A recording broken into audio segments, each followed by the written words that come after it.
Welcome to the Exit Coach Radio Show, the show for baby boomer business owners who are looking for cutting-edge information as they plan their 3 to 10-year business succession and exit. Every week, we interview top professional advisors for their best tips, strategies, and precautions so you can be well planned. And don't miss our 1-minute Exit Coach tip of the day on exitcoachradio.com. And now, here's your host, the Exit Coach, Bill Black. Well, it's a pleasure to have you with us. Thanks for joining us. It's always fun when we have guests return, and my next guest is Mike Goodfriend from Goodfriend Associates in Houston. And Mike, let me tell you a little bit about him. He's the president of the company, and he's a teamwork engineer, a leadership coach, and a meeting facilitator. And we're going to talk today about leadership skills to mine and uncover business opportunities. Mike, welcome to the show. Thanks for joining us today. Thanks so much, Bill. Appreciate you having me on. Yeah, it's good to have you. And, we've talked in the past about some of the things that you do to help develop leadership skills. Let's further that, but first, let's give our listeners a little bit of background about you and Goodfriend Associates. Sure. Well, first of all, I think I've always been a student of strategy and teamwork and leadership. I grew up a sports fan, big baseball fan, and I was always fascinated by, how teams, have to make the best decisions possible, really need great leaders, and really have to work together. Even today, I'm still in my 50 and over category. I play in a recreational baseball league called the Houston Hardball League, and it's a great team. I still learn a lot by playing, and lessons I can take into the workplace. Yeah, but I've been in business about 20 years, over 20 years. I just really enjoy helping clients become more strategic, more collaborative, and really more effective at multiplying the efforts of those that they lead, and to do that in a way to deliver better business results. Well, I like what you said about that. You can learn from just about anything you do if you observe it, and you like a baseball opportunity like that baseball game. You always learn strategy, kind of if this happens and that happens, and a lot of times those can become life lessons. But let's talk about these leadership skills to mine and uncover business opportunities. I'm intrigued about that.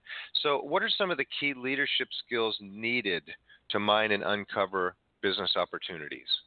Yeah, so first of all, when I talk about a business opportunity, I'm speaking of it from inside an organization, is how people in the organization can take advantage of business opportunities. They could be external to the organization, like a new market or launching a new product, or they could be internal, transforming the end-to-end business process or discontinuing something that's kind of obsolete, like a costly training program.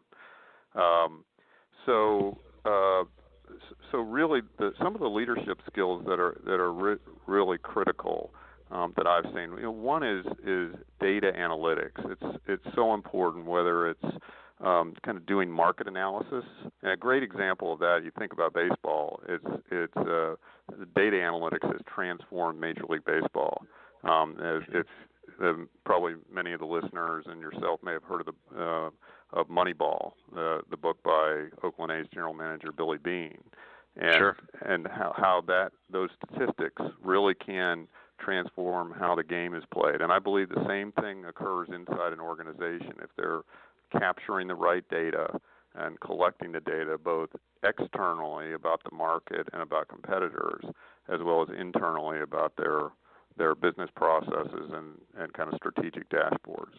So that's really one very important skill. If we're really going to uncover the right opportunities, we need to be able to capture the right data. Another key leadership skill, to uncover business opportunities is something as simple as networking, having that ability to build relationships both inside and outside the organization. As business, if we're identifying business opportunities, there's usually some creative thinking that's going on, but that creative thinking needs to be vetted. For example, we did a session inside a company, and one of the leaders presented an idea without talking to others, to vet that idea. It turned out that, what he was proposing was already being done in another part of the company. So we actually do something, it's a Shark Tank style concept. It's called the Teamwork Sharks, where leaders inside a company have to make compelling business cases around opportunities they can achieve only by working well as a team. So my colleague and I judge the presentations and involve the audience before we select a winner based on the best, the biggest, and most probable business opportunity. So that vetting process is very important, for the leaders to identify before they present the business opportunity. So what I hear you saying is that you need to be looking at your data, so kind of like taking what's on the outside and bringing it in, or it could be inside your company, but bringing in the data and really looking at that, and then also going from the inside out and networking and looking and seeing what information is out there. So having your periscope up and your eyes to the data it sounds to me like two of the key ingredients that you're talking about. Very key. I mean, there are some others, but those are very key, because otherwise, if we're not, it's going to be hard for us to deal with the resistance to change without the data. The data is critical to really putting forth a great business case. Now, Mike, in your experience, I mean, I talk to a lot of business owners, and a lot of them are very good at what they do. They're not very good at things like mining and understanding data a lot of the time. And so because there's so much data that they can be looking at, how important is it for them to work with someone to really figure out, you don't have to look at every number, but here's the 5 indicators that show that this is the 80% of the story? Yes, absolutely. It's important for them to look at the strategic data that they need, and clearly those small number of indicators are really important. We worked with an organization recently who is launching a new line of business, and they there was competition out there, but it was a new line of business for that firm. We were surprised that they hadn't really done any market research and gathered any data about their competitors' pricing. They just had some general concepts. They were really basing it on how internally they priced other lines of business. So that those kinds of sometimes basic but critical data points and things that we're going to monitor on a regular basis are really critical. Yeah. So look, everybody's different out there. Everybody has a different style and a different orientation to things like numbers and data and all these kind of things. So I would imagine that's where you come in, or someone like yourself that would come in and say, let's think a little bit out of the box here and think about if we start looking at things in this way, we're going to help you focus, and that focus is going to help you, first of all, focusing on the data, like you said, and then creating the network awareness, the communication, so that we're getting a full use of all of the potential, all the information we can pull in from our people. If we don't communicate well, we're not going to get that information back.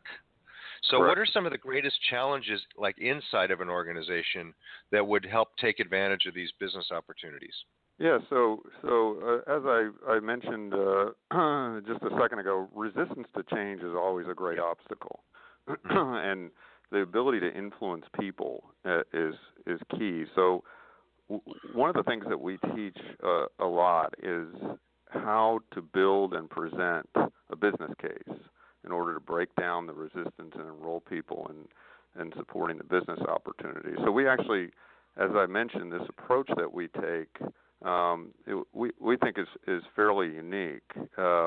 The way they put those things into practice, so they can really realize the value of the business opportunities, is this Teamwork Sharks concept. And we actually have two offerings that we use, because it really allows the business to what we call unleash the value from these unrealized business opportunities.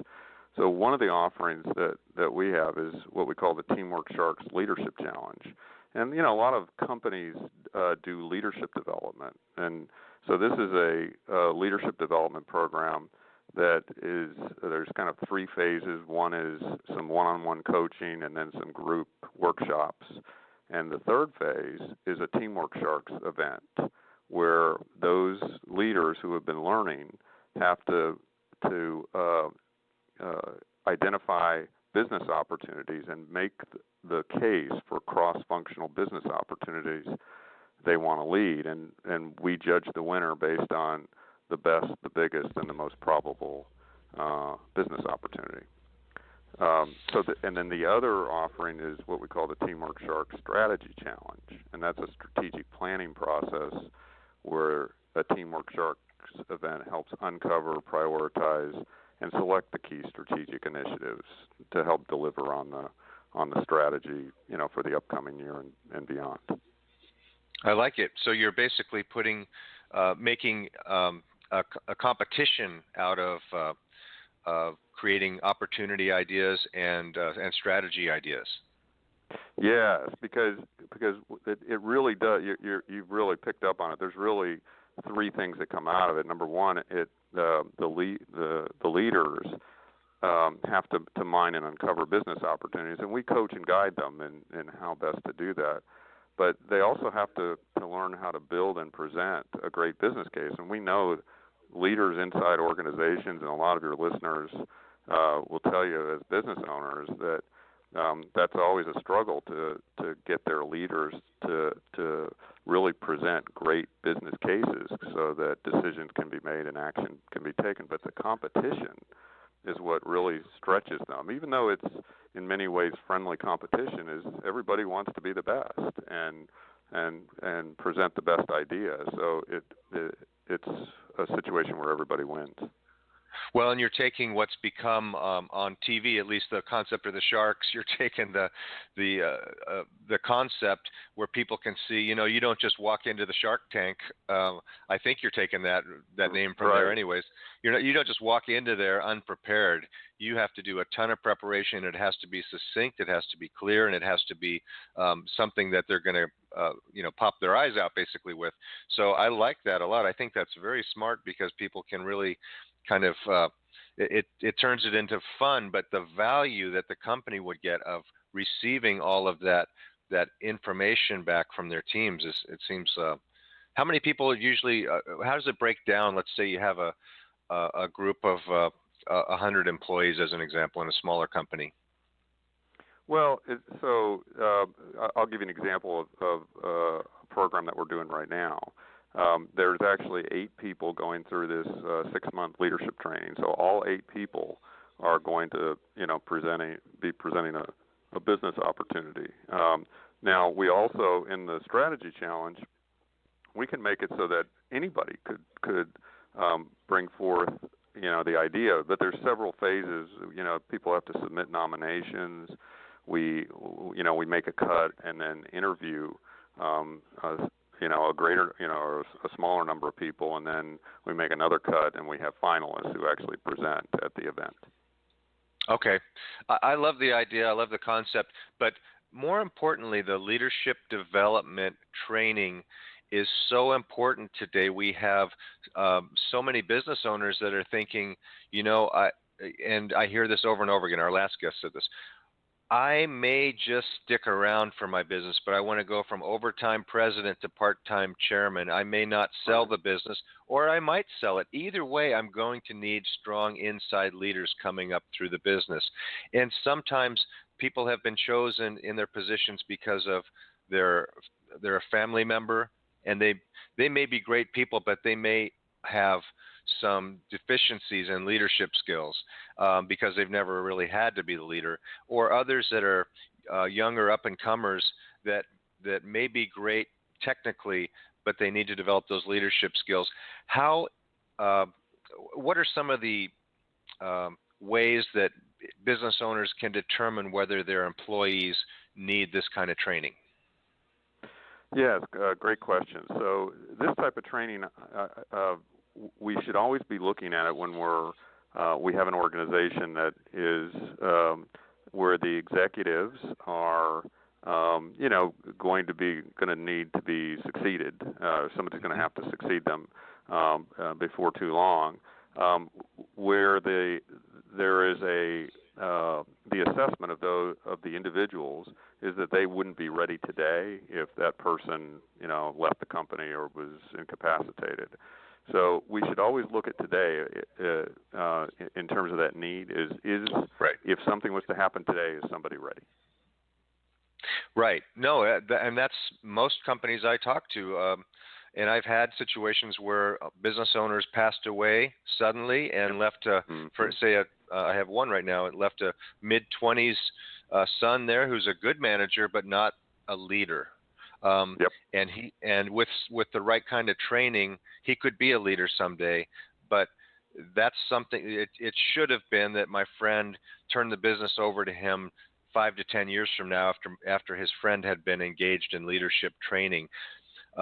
It was very, very important, Mike, what you're doing. What's a size or number of leaders that a company would have to have before Goodfriend and Associates would get engaged with them? Oh, okay.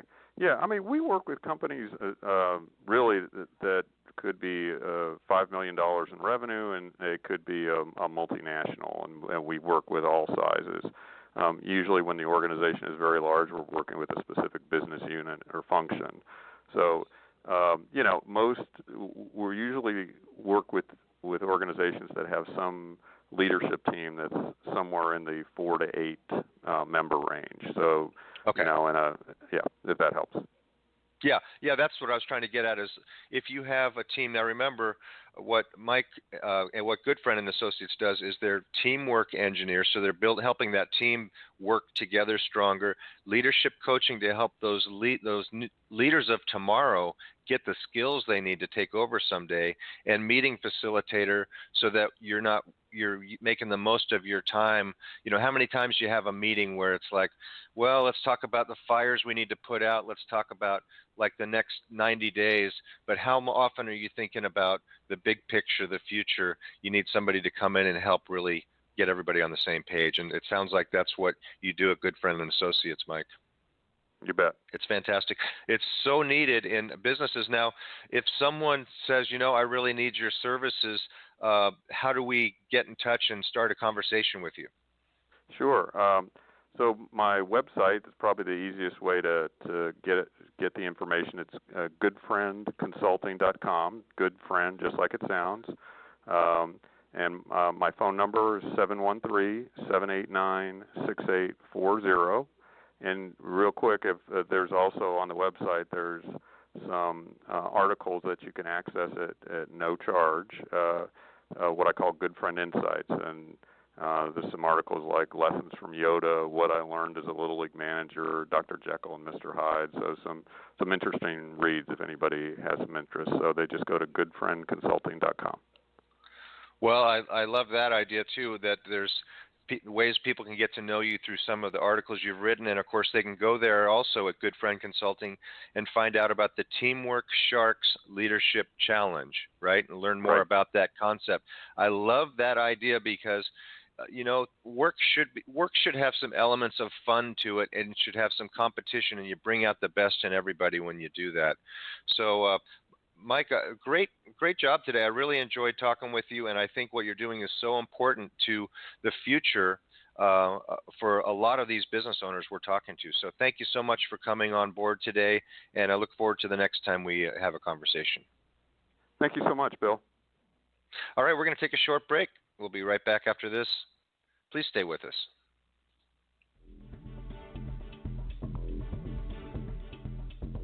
Hi, everybody. This is Spike Reel for the Exit Coach. Business owners, can you name the 8 key value drivers that you and your managers should be focusing on to increase the value of your business? Introducing the Sellability Score Index. Visit our website and answer 25 questions about your business, and you will instantly receive your sellability score, showing you how well you stack up in the 8 value driver areas. It's a great management tool. It's absolutely free for our listeners. Just visit exitcoachradio.com and click Get My Sellability Score.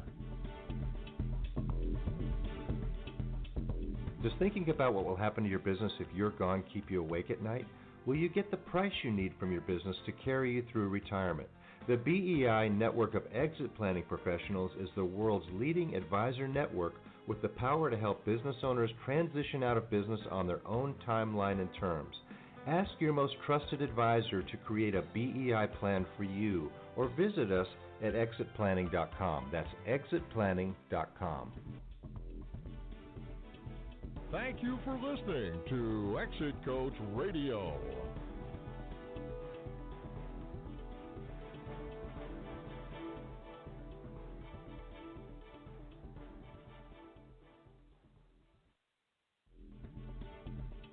Welcome to the Exit Coach Radio Show, the show for baby boomer business owners who are looking for cutting-edge information as they plan their 3 to 10-year business succession and exit. Every week, we interview top professional advisors for their best tips, strategies, and precautions, so you can be well-planned. And don't miss our 1-minute Exit Coach tip of the day on exitcoachradio.com. And now, here's your host, the Exit Coach, Bill Black. Well, that's going to do it for our show today. Thanks for joining in. Thanks for joining us. Look for us on AM 830 radio on Sundays at 10 a.m. and 6 p.m., either on their app, AM 830, Angels Radio, or if you're in Los Angeles area, on the AM dial. Thanks again. Talk to you again soon.